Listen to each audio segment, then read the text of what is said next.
Making your way through work Monday takes everything you got. Then Monday night rolls around and you realize there's a shot. You're only 10 points away. All those times when your team had no fight, they're just so gosh darn frail. Then your star quarterback let another deep ball sail, and your third round pick bet on his team. Then go check out our streets where everybody knows your game, and they listen to complaints. You wanna be where you can see our bodies bring you no shame. You wanna go where everybody knows your pain.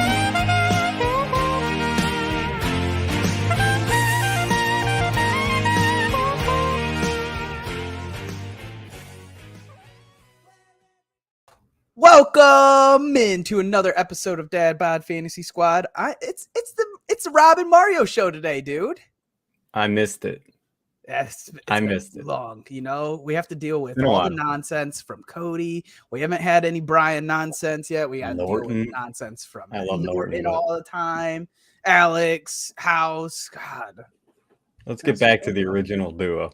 Yeah. You know what? It's just that we are now just the Dad Bod Fantasy duo. The Dad Bods without kids. Yes. Yeah. We lose credibility instantly. We do a little bit.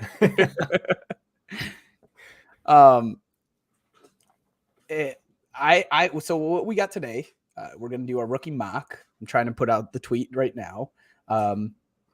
We didn't even really ask anybody to join us. So we're just doing it with us and the CPUs, but really to get a better grasp on some of the guys that have changed within the past 2 weeks.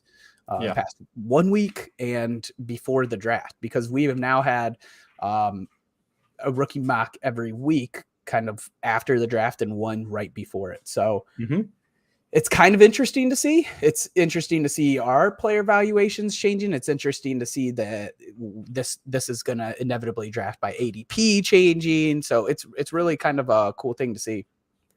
Yeah, this is I said it when we had the first draft, even before the NFL draft happened, that I'm always very curious to see how, especially for these rookie startups, not even the rookie startup, but just the rookie drafts, how they change pre-draft to post-draft. And even so our draft was the day after the NFL draft. Yeah. It's going to be very curious to see how that draft switches to right now, because there's been a lot of time to think about where these players went and how they're going to be utilized in the offense. So I know personally for me, I switch a lot of rankings around for these rookies just based on actually having some time to sit back and think about where they went. No, I think that's it's also you start getting hit with the videos, which I am notorious for. It was partially my love for Sky Moore last season. You start getting hit with any sort of rookie videos and it really kind of gets your hopes up and you get too excited probably. A little bit. But it's fun. So that's what we're here for. That's what we're here for. So, I mean, let's just dive into this, right? Let's start it. So real quick, let's kind of explain. I wanted to go 10 because I find that 1 through 6, and this isn't a knock of you picking there because obviously 2, 5, and 3, 5, and it's actually a 4-round rookie. So we lied on our title. Those are there's people that have questions about those picks. I guess the reason I wanted to go 10 is because you get questions all the way through, right? 110, 210, 310, 410. 1-5 is pretty easily Gibbs or JSN. Yes. Any reason you went 5 here? No, I just you had 10 locked up, and I wanted to give a different perspective. I didn't want to have one of the top 4. Yeah. So I went with 5 just to kind of give a different perspective on maybe not the 5th pick, but on that 2nd round, 3rd round, 4th round, where those players are falling and who we can go with there. I like it, dude. Let's get rolling then. Yeah, let's start it up. Dun, dun, dun, dun. This is super flex PPR as well. So the quarterbacks are going to be obviously the premier position to get in this draft, but obviously I got 5, Mario's got 10, so those top 3 are probably going to be off the board. We can't undo this action, Rob, and we are off. We are live. And there they all go. So with the computer, obviously these computer picks, it's going to be semi-chalk to an extent, but also it's going to be very quick. So I'll take my time on my picks I'll kind of use the full minute 30 to go over my thoughts here. We got Jahmyr Gibbs and JSN. I think those are the 2 clear-cut options here. For me, I'm definitely going with Jahmyr Gibbs on this pick. I think he's got a clear path to being a very, very productive player right off the bat, as opposed to JSN. For me, if Seattle goes to more of a 2 tight end, 2 receiver set, even 50% of the time, I could see a path where JSN is off the field for the first half of the season until they kind of figure it out. So I think he's going to be, for at least his rookie season, less utilized than Jahmyr Gibbs will be. And for me, picking this high, I want a player that's going to start right away. And that's why I'm going to go with Jahmyr Gibbs. Yeah, I think Gibbs has been really interesting to see just in general what to expect from him from year one. Mm-hmm. I haven't gotten to projections yet personally, but I'm excited to get there. Yeah, and the way that I assume plan on using him is going to be insane. Obviously, JMO is out for 6 weeks. Laportable, as I call him, is a rookie tight end. He's going to need to get acquainted with the offense. And wasn't massively productive in college the way that some of these other earlier tight ends come out, even though he was second round. It wasn't insane. Like, it wasn't the craziest stats we've seen. But, I mean, I love me some Laporta. So here I'm faced with Will Levis, which isn't going to happen to me, even if I'm QB needy, to be honest. Yeah. I don't have any faith in this guy. I have no buy-in, and I'm waiting to be proven wrong. I know I've kind of been a big hater, and I think I'm in a majority in that sense. The normal pick has been Dalton Kincaid here. However, I think I'm probably leaning, and this is what Rob Norton did. I'm running out of time. I'm going to go Kendre Miller. I'm building for the future. I want a guy that is going to potentially have a long lasting life in the NFL. And I think Kendre might have a good shot at that with the Saints. But also the fact that you're kind of at 10, it's hard to find those immediate impact guys. Dalton Kincaid would probably be one of them, but we're dynasty. I'm trying to make sure my team is set up to have successful runs for more than just next year. And not to mention, I mean, we don't know what's going to happen with Alvin Kamara, right? He still has that suspension looming. If anything comes of that, there's still talks of that. So Kendre Miller, he really could have a clear path to production early on in the season. And if he produces at a good clip, even when Alvin comes back, that might mean Williams kind of takes a backseat. I just paused it so we can analyze this, because we just went through the first round so fast, and we're going to be very, very fast, which is fine. We'll have a shorter episode tonight, but so for anybody that's listening into the let's podcast, go through the first round. Yeah, so it's Bijan went 1, Anthony Richardson 2, Bryce Young 3, CJ Stroud 4, Rob took Jahmyr Gibbs at 5, JSN at 6, Quentin Johnson at 7. Oh my God, I'm blanking. Addison at 8. Zay Flowers, thank you. Zay Flowers at, for whatever reason, I was going to say JJ. It's probably because there's all the J's on Minnesota. Zay Flowers at 9. I took Kendre Miller, a reach, at 10. Will Levis went at 11. Dalton Kincaid went at 12. So when we're looking at this, Rob, we're going to be analyzing a little bit more than our picks here. Where do you think that ADP is a little off in the sense? Because we're with this rookie draft as it is all CPUs pulling from their ADP. So where are you against the ADP outside of Will Levis? Because I think both of us are not going to take him first round. Maybe you make the case for him. I don't know. No. Okay. So the first round's pretty chalky to me. besides your pick, which I would have went Miller there as well at 110. It would have been between Miller and Kincaid for me. But like you said, the tight end position this year is so deep that you can afford to go Kendre Miller there at the 110, and then hopefully with your next pick you could get another premier tight end, probably Laporta. And then Will Levis, I agree with you. I wouldn't touch him till the third personally. That's just how I read it. And then for me, Josh Downs for me. Which we haven't said those rounds. If you want to run through those real quick. Yeah, so we can go through the two. 2-1 was Michael Mayer. Yeah, Michael Mayer at 2-1. Zach Charbonnet at 2-2. Akane at 2-3, and then Downs at 2-4. Too high on Downs, huh? I think so. I would have taken Akane ahead of Charbonnet. And then Downs for me, I've said this a couple times now that I went through his tape and I just don't like it. What? I went through his tape. I don't like it. I think he's a fine player. What? I think he'll be a fine NFL slot receiver, but for fantasy football, I don't think he's going to get 120, 130 targets ever. That's just my personal opinion. So I think he's kind of not going to be fantasy relevant. Oh man. I really like Josh Downs. I disagree with that a ton. Now, do I expect him to get 120, 130 this first year? Absolutely not. But when we look at what Indianapolis is doing with this offense, they're going to have some decisions soon, right? I mean, Michael Pittman, I believe, is on a contract year. This would probably be his last year. Now, I expect them to keep him. Then we got Pierce, who is a second year. And then we have Downs as obviously the rookie. In likely scenarios, if Anthony Richardson pans out, that means these receivers pan out, right? And the pecking order, as you're saying, is Michael Pittman, Alec Pierce, Josh Downs. See, I kind of hold on. I gave you the that's the pecking order. I didn't say that they're necessarily going off.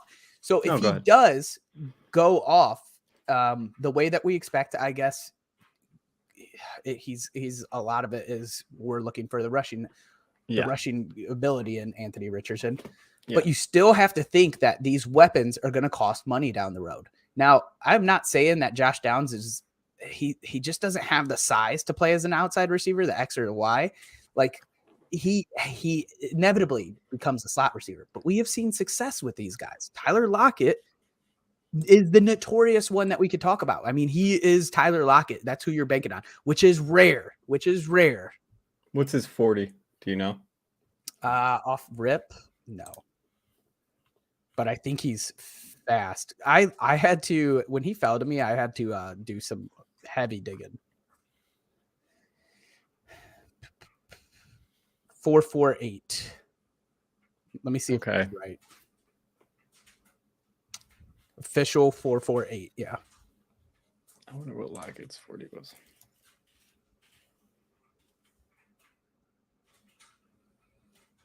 That's his knock is his size, but he plays big. I'm surprised that's not what you saw in his tape, is that he plays big.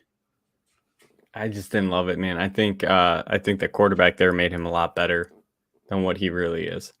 Personally. Tyler Lockett was a 4.4 is what I'm seeing instantly. Hold on. Let me Google answers sometimes are off, so I always double check. 4.4.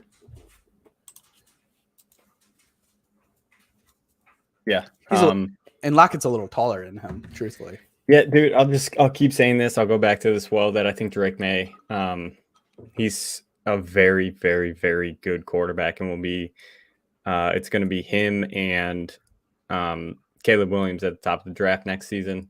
And I think it's the same thing for fantasy and for the NFL. I think they're going to go 1-2. And I just think May Downs look a lot better than what he really is. Hold on here. Josh Downs, I think, did well with Sam Howell as well. He did better. He did better. In 2021, he was 101 for 1,300. Yeah, no, he was fine. He was good with Howell too. But again, it's an NFL starting quarterback at North Carolina. The competition isn't crazy there. I just think that watching again, I'll just keep going back. For me personally, eye test, he didn't pass that eye test for me. He didn't pop as much as I wanted him to with some of these other receivers. This is what I have to say to your eye test. No, so and that's fair. All of it at 2.4, I think I'm with you in the sense of Josh Downs at 2.4, which is obviously where his ADP has gone, is a little pricey. When I get excited about him is when he has fallen to me in, I think, 2 separate drafts about between the 2.7 and one of them was 2.10. And I love that one. And that was a 14 team. So that was a huge win. 2.4 is pretty spicy. Now, last question before we restart this draft. What wide receivers that are available would you go ahead of him? Because we're talking a good 3 to 5 spots here, or maybe it's not that much. What wide receivers do you like? For me, my love for Jonathan Mingo, who I'm going to take here at the 2.5. Of course you are. Am obsessed with his tape. I think he's awesome. I genuinely think he can be a special talent in the NFL. He is going to have every opportunity to be the number one there, where I don't think Downs has the opportunity to be the number one in Indianapolis. Also, Jonathan Mingo is going to be linked in with a same thing with Downs, but he's going to be linked in with more of a pocket passing quarterback, rookie quarterback, where they're going to be able to get the chemistry down. Again, another knock for Downs for me is he's going to Indianapolis with Anthony Richardson, right? Just think about where everything's going on with Chicago the past 3 years, right? With Justin Fields, or 2 years with Justin Fields. He relied heavily on his legs to get him through that gap where now he can hopefully progress into a good passing quarterback. I think the same thing's going to happen with Anthony Richardson, where it's going to take him a few years to figure out how to pass in the NFL. Yeah. I don't see Anthony Richardson completing over 60% of his passes this season. I don't think that's anything crazy. And a lot of that's going to go to Michael Pittman. So this season for Downs as a rookie, he might get 60 targets. I don't think that's out of the realm. Wait, I really don't. Okay, I think that's more of a real. More you went back to Downs though. So like you like Mingo. You'd rather I like Mingo, and I would rather take a flyer on Rashee Rice than I would on Downs. We are wildly different this season on our rookies, and maybe we'll just be more on pace with regular rankings, because I do feel like we're already, like, you've sent me a couple things and I'm like, yeah, that makes the perfect sense, and I haven't dove in as much as you, but like I am the zipper to your Rice and Mingo. I like Mims and Downs. Now, again, though, like if one of them falls there and I'm playing the ADP game, maybe, but like if I'm 2.5 and I had a pick right now, it's Mims for me, not Mingo. It goes for me right now with take Downs off the board. It would go Mingo, Rice, Reed, Downs. Then Mims. So those are your bottom then two, because those Mims, Downs. Honestly, again, Mims might be ahead of Downs for me. It's just the landing spot. The landing spot, because he's clearly. I think you said Downs was last. No, I said Downs, Mims, but I think Mims would go ahead. But Mims is the clear-cut number 3 in that. He's a future one. That's. I think Mims is a future one. He could be if the team is bad. So, like, my thought is we had smoke, and I'm not saying it happens, but I'm saying after this year, there is high potential that Judy's not back on this team, Cortland's not back on this team, and Timmy P ain't back on this team. There is high potential, which means there's also potential for them to draft another wide receiver. I personally, I think Judy's going to be there long term. I think Sutton's gone. Patrick's probably gone. Yeah, and I'm not sure. I don't have the contracts in front of me, but they picked up Judy's 5th. Okay. They picked his 5th year up. I don't think it'll be too tough for them to move on from Cortland Sutton. We had a comment after this season if he doesn't produce. What's up, Albert? And then, I could see Mims moving into that number 2. And again, I just think Downs is a clear-cut slot receiver, and taking a slot receiver this high in a rookie draft just doesn't make sense to me. I feel like the slot has changed quite a bit, Rob, where you don't necessarily need the X. In general, this class is really interesting, and I think I've mentioned it on one of these episodes before. It's just so undersized at the wide receiver position, and even some RBs. And it really makes you wonder: is it just an undersized class for these two positions, or is it changing? Is defenses just so much like there's so much rules against defenses that we are starting to see these guys? And they're good. They stay healthy because the defense can't hit them. I like part of me wonders if this is kind of the way that this is all going.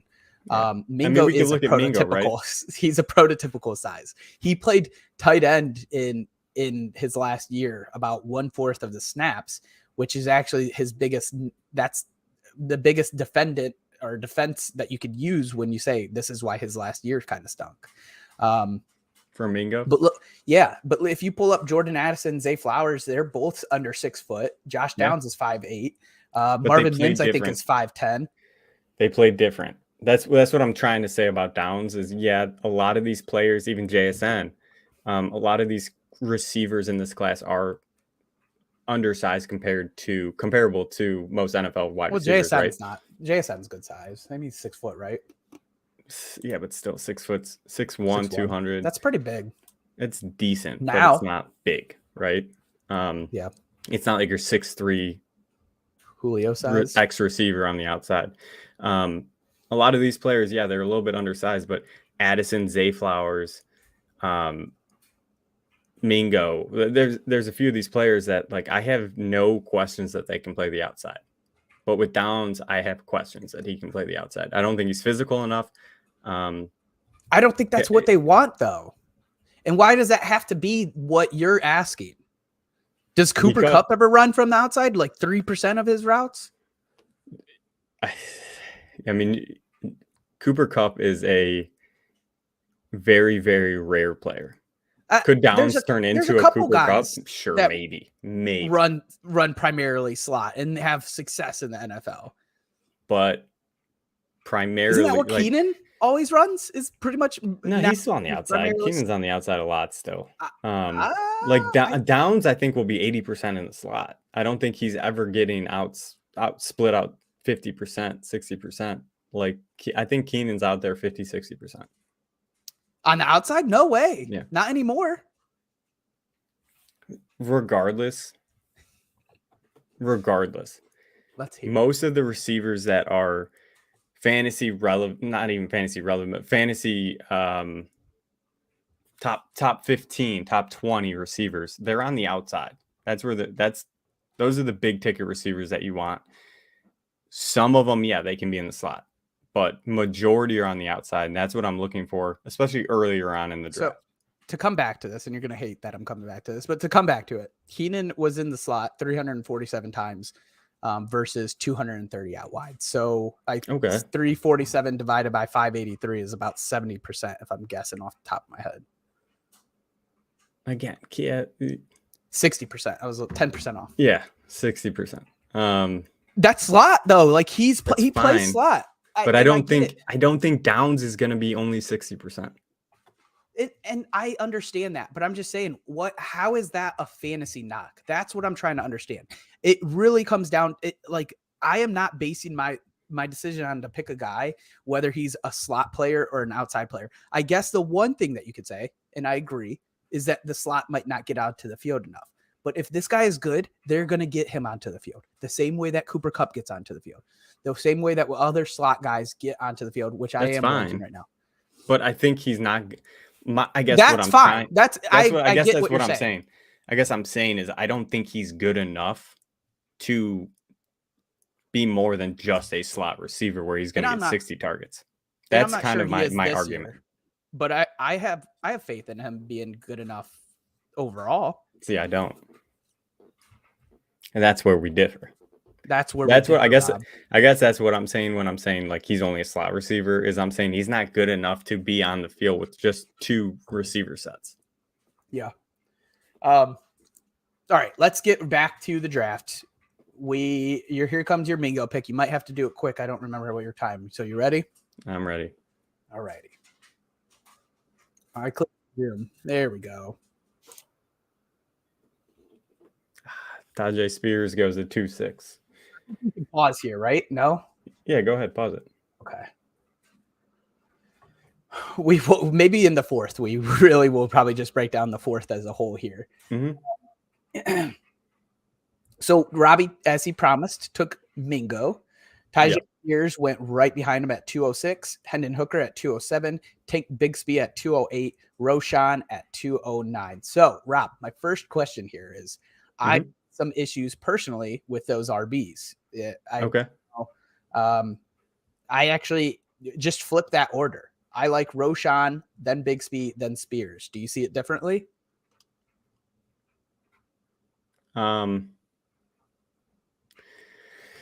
Oh man, I'd probably go Spears, Johnson, Bigsby. I really do like Spears. I understand the knee concerns. I get it. But again, I'll say I think Tennessee drafted him super high, and I think they have confidence that his knee is going to hold up, at least for his rookie contract, which again, I mean, say what it is, but a lot of these rookie running backs being drafted, that's all teams look at, right? Can they produce for their rookie contract? That's majority of how these NFL teams look at rookie running backs is I just want them good for 4 years. Can Tajay Spears be good for 4 years? I really do believe he can be if he gets the opportunity. And Derrick Henry is getting up there in age, and there's a lot of talks about him possibly being traded.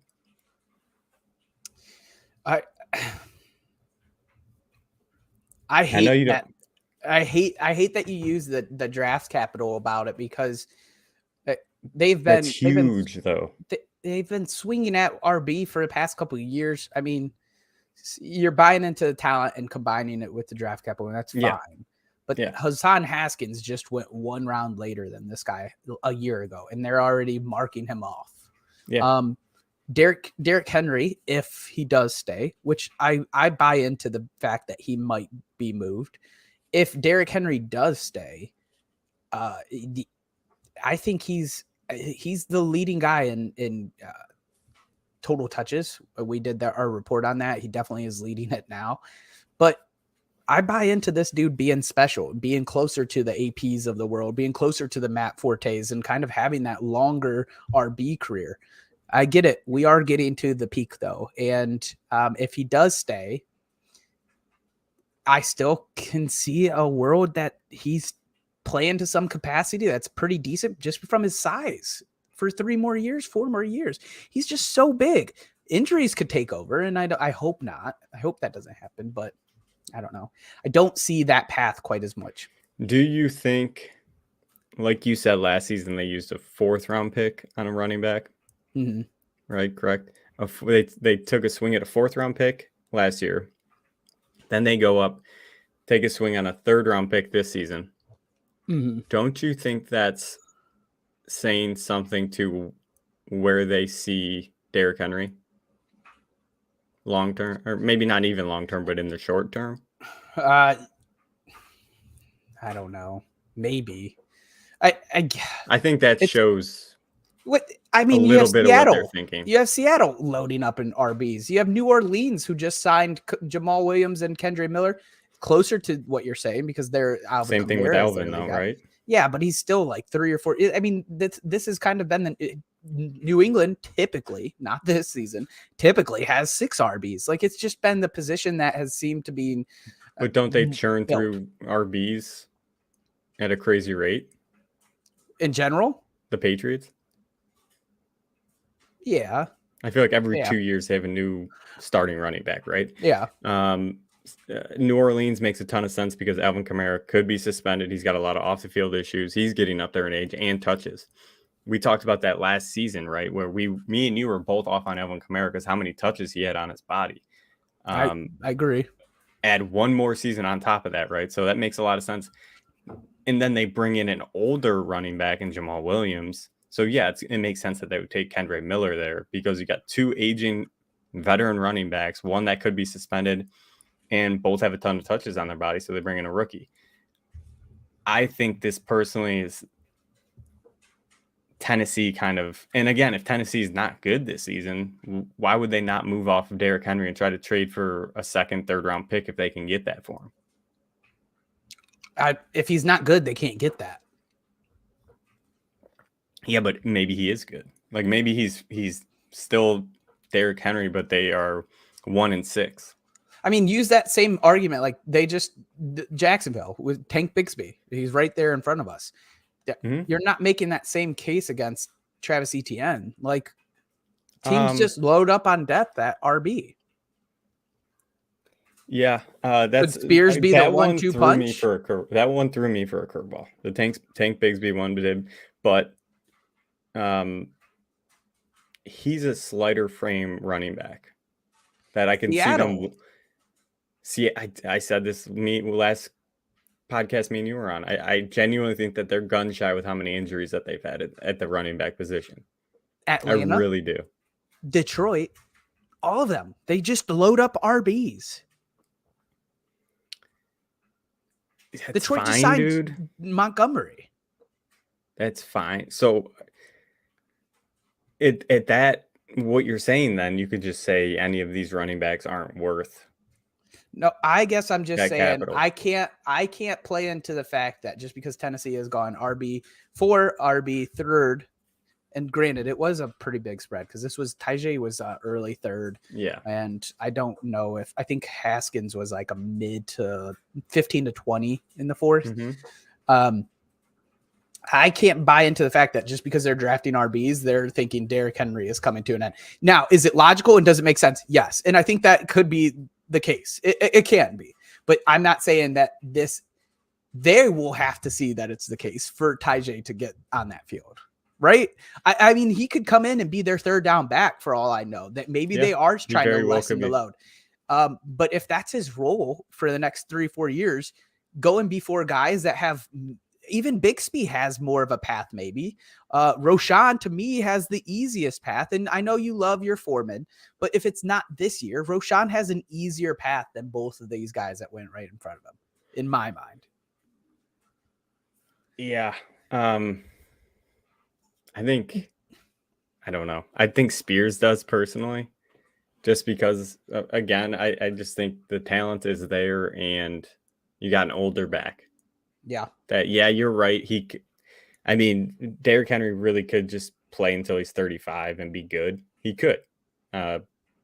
Historical data goes against that. What's up, Willie? Me and Willie are in the midst of trade talks right now, so. Me and Willie are in the midst of trade talks. Uh-oh. Willie, I can overpay. Don't worry. Come on, Willie. I got the money. All right, let's resume. And I think you know what route I'm going here. Unfortunately, the thing has we going on now. What's that even mean? Rob's probably texting behind my back right now. Unfortunately, Sam Laporta is not going to make it to the third like a week ago and 2 weeks ago any longer. No, he's not. But this, to me, if I needed a tight end, I would absolutely take Laporta here, without 100%. A doubt. I'm just going to act like my main team, which has TJ Hawkinson, and I would like to have some more wide receivers. Therefore, Mims is the word. I don't hate it. Mims is the word. I love Jaden Reed, man. I really do. Do we want to take another pause, or do we want to pause at the end? We'll just go through it real quick. Okay. Finding the pause button. I can't remember. Oh, there he is. So Mario went Marvin Mims at 210. Rashee Rice goes at 211. Jaden Reed at 212. Hyatt goes at 3-1. Sam Laporta at 3-2.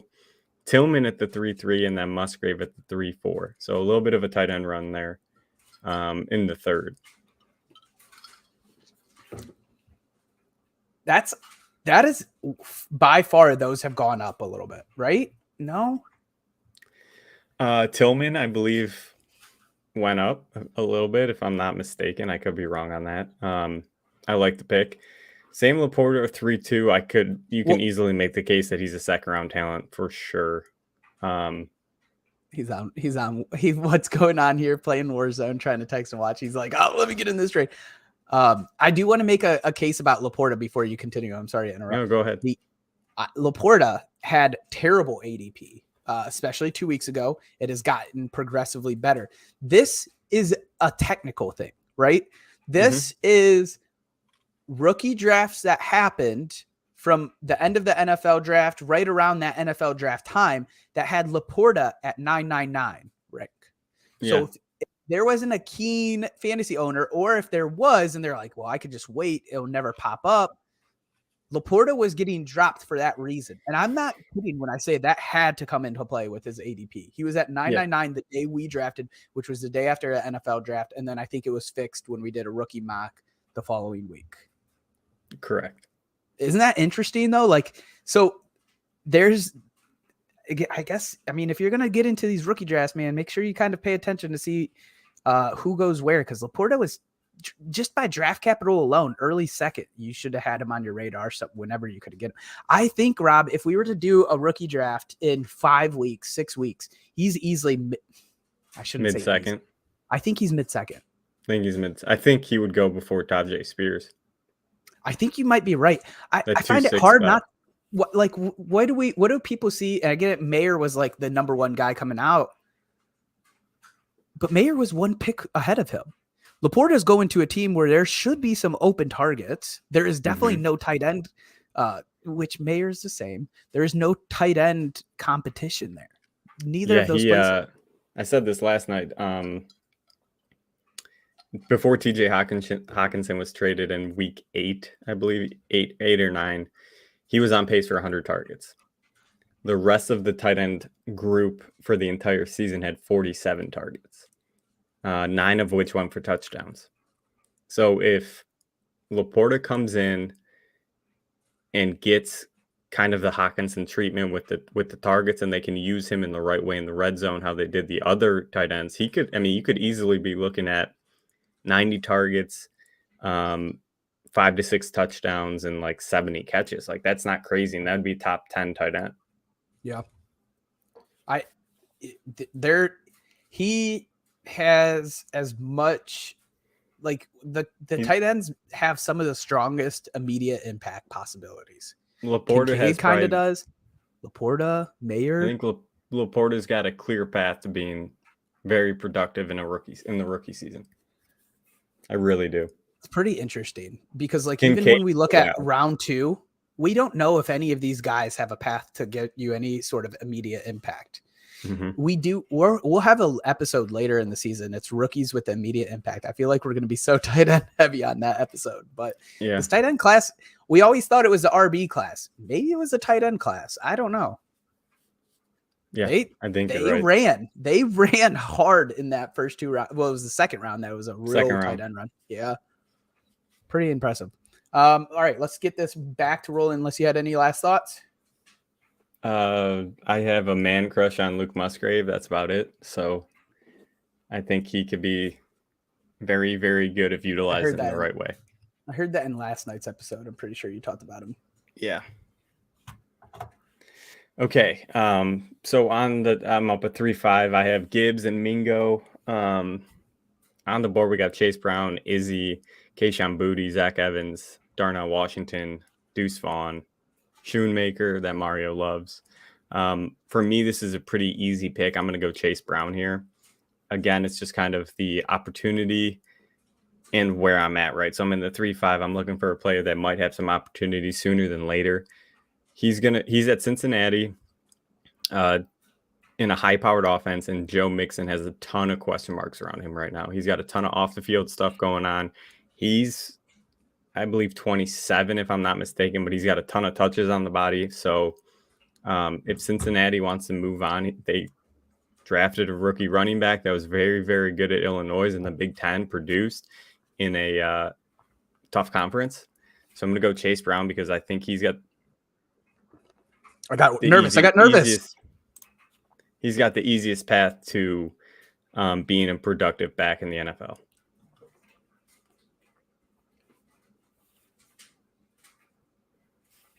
I can't help it, dude. It's okay. I can't help. You know who I'm going to go here. So, all right. Izzy is great running back. There was a lot of hype surrounding his combine. We have House with us who talks him up at Pitt. The landing spot Worst landing spot. It might be. It's the Charbonnet to a lesser extent, right? Like you're going to a spot that he's not going to see even more crowded than Seattle. Like he's not going to. Michael Carter isn't going to just be benched. No, I kind of and third round seems perfectly fine to take Izzy, and especially if you're a Brees owner. But I do get surprised if he goes higher than where he is, which he has been in a lot of the drafts I've been in. But I can't help it. I have to do this. I have to go, and I'm going to pause right at the end of third round, which I won't be able to catch it. I have to go Booty. I figured. He is, I got it. Perfect spot. Yes. He is the guy. Look, your third round, the hit rate is so minimal that you're kind of like, well, let me just take a dart throw. Booty is it for me. The dude, I said it on this episode, on these episodes way too much. I'll stop as soon as we're done with rookie talk. He is the guy that was the only contention with JSN as wide receiver 1 this time last year. A horrific junior season really derailed his draft stock. Combine that with a terrible combine, 6-round draft capital. It all doesn't play into it, but the talent could be there. The dude has had one of the best. I think he's the best game of SEC history. 300 yards. It's now his sophomore year. I want to say it was his sophomore year, not his freshman. He was injured. It might have been his freshman year, and then he was injured his sophomore year. Went absolutely berserk in a couple of games. If this dude gets it together mentally, physically, he could be a monster in the NFL. The problem is, what's a monster on the New England Patriots to be determined. But it probably is if he does, which I don't think there's really any reports, so I'm not going to knock his mental. But if he does have some sort of, off-field issues, who's going to be better than Bill? Old Billy. Yeah. So he's taking those players and turning them around. Yes. Daryl. So after Rob's Chase Brown pick, 306 went to Daryl Washington. 307 was Deuce Vaughn. 308 is, I think it's Brenton Strange for Jacksonville. Stenson Bennett went at 309. I took Booty at 310. Zach Evans, this is a great pick by the CPU, 311, and Izzy at 312. Honestly, love those last two picks by 11 and 12 there. Zach Evans is one of the dart throws that I would take if Booty wasn't there, because there is a possibility. That's a slim RB room. And this dude was again, a heavily recruited guy. He was a 5-star coming out of high school. He's you looking up New Orleans Saints? No. He was a dude that the big knock is that he couldn't keep a job. He transferred over to, I believe it was Ole Miss is where he finished, or did he transfer from Ole Miss to TCU? I can't remember, but he's lost his job twice, and that's kind of his knock. But even then, if you watch his footage, he runs hard. He has a big frame. He went on Good Morning America and gave props to other RBs in this class. Bijan was one of them. Gibbs was one of them. He gave them props on Good Morning America. I like the dude. He seems personable. You're going to hate this. You're going to hate this. You're going to hate every bit of this. But to me, he might be a sneaky Marshawn type. He runs like him. His Good Morning appearance. Yes, his Good Morning appearance reminded me of gave me some Marshawn sort of vibes. I love Zach Evans. This could be a terrible take, but I would love if we could come back to this take and he gives me Marshawn vibes. Make sure you clip it. Any sort of thoughts you have on any of those guys, or do you want to keep rolling here? No, keep rolling. You kind of hit on everything I was going to say. I think Zach Evans at 311 is maybe the steal of the draft so far. Let's keep it moving then.